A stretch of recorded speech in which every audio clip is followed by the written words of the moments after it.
the upcoming Battle of the Vale so close, Astenus the Wise and Krishtesh Morval have begun scouring their ancient tomes for any information that can give the heroes of Rob's Landing that edge in battle. Here are some of their findings.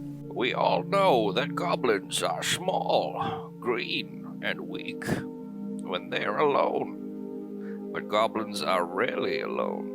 This is a biological fact. Goblins are born from large fungal growths known as gobshrooms. These mushrooms like to grow in dark and damp places underground, and a gobshroom colony that sprouts in a place like this produces the common variety of little green bags of fury that are called goblins.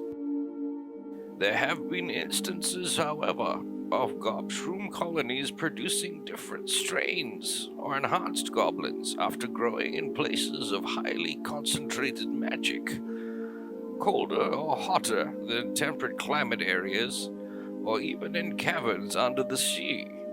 Goblins created from these colonies tend to be better suited to the environment. A gobshroom colony underwater, for instance, will produce goblins with gills that can breathe underwater. This, unfortunately, is not the only way that goblins reproduce. Once a colony has reached an appropriate size, they are perfectly capable of reproducing the old-fashioned way. This double means of reproduction means that goblins tend to have massive population spikes once they move into an area. The gobshroom itself grows to an average of 6 feet tall, sometimes taller, and can produce one goblin every 5 days. Rarely, a gobshroom will produce multiple goblins at the same time. These twins or triplets form a bond that lasts the entirety of a goblin's lifetime, and is one of the only things stronger than a goblin's deference to a king or queen goblin.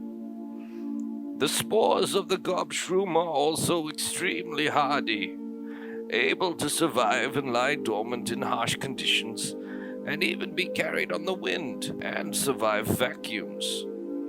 Fire is a sure way to clear out a gobshroom colony, but great care must be taken to destroy every single spore. Failing to do this means that even if all goblins in an area are slain, there is a large chance that the species will survive. Evolution and mutation. Another strange feature of goblin biology is the ability to mutate, sometimes into extremely different forms. This is how the creatures known as hobgoblins, bugbears, and boggoths are created. A goblin queen or king, for example, is not your average garden variety goblin, but a goblin that has undergone a mutation that makes them stronger, better, harder, faster, and taller than other goblins. These mutations are triggered when a goblin performs a sufficiently important act. Goblins that kill a goblin king, for instance, have been known to trigger that mutation in themselves, taking the place of the slain monarch of that colony. A goblin that slays many creatures through stealth or subterfuge can mutate into a bugbear, enhancing their stealth capabilities, while a goblin that hones their martial prowess can mutate into a hobgoblin. Genetic memory. Once a colony has reached a sufficient size, goblins will also begin to be formed that have access to what is called genetic memory. Spellcasting and tinkering seem to be a part of this genetic memory. This aids in the protection of the colony.